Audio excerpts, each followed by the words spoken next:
je suis Kadiatou Koulibaly du mouvement féministe du Mali.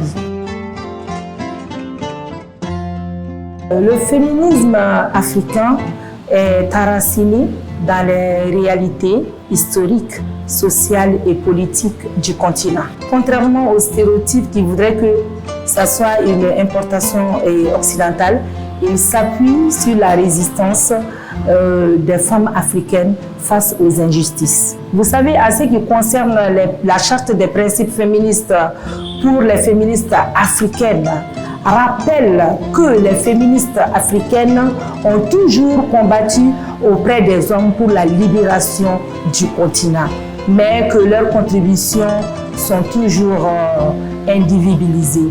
Ce féminisme prend en compte les problématiques spécifiques comme la colonisation, comme la néocolonisation, la pauvreté, les violences basées sur le genre, l'accès aux ressources et même l'autonomie corporelle.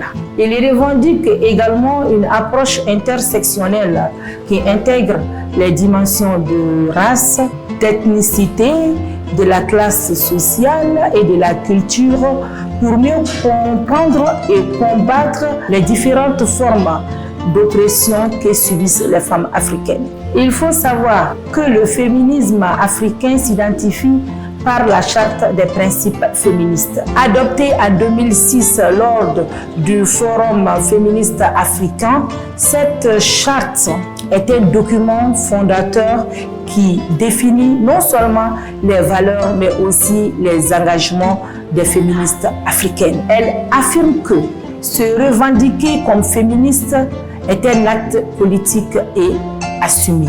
Que le patriarcat est une structure globale qui doit être déconstruite. Aussi, que l'émancipation des femmes africaines passe par la fin de toute forme d'exploitation et d'oppression sociale, économique, politique et même religieuse. L'histoire et les luttes des féministes africaines doivent être non seulement reconnues, mais aussi valorisées. La sororité est une force essentielle pour vraiment bâtir un féminisme africain solidaire et surtout inclusif.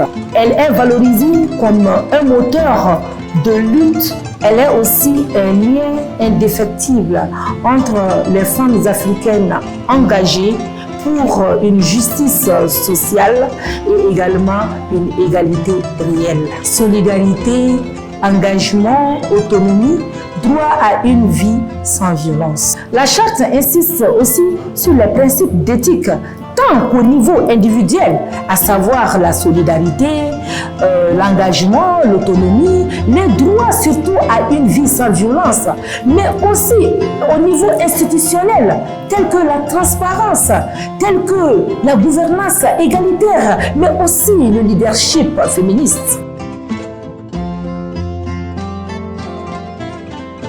Le message que j'ai à adresser à ceux qui me voient et à ceux qui m'écoutent, c'est que l'objectif du mouvement féministe du Mali, c'est juste pour défendre les droits des femmes, la sororité, que nous soyons ensemble, la solidarité, que toutes les femmes se tiennent les mains, qu'on porte un handicap, qu'on ne porte pas un handicap. Femme est égale à femme, tous ensemble nous vaincrons. Bye bye.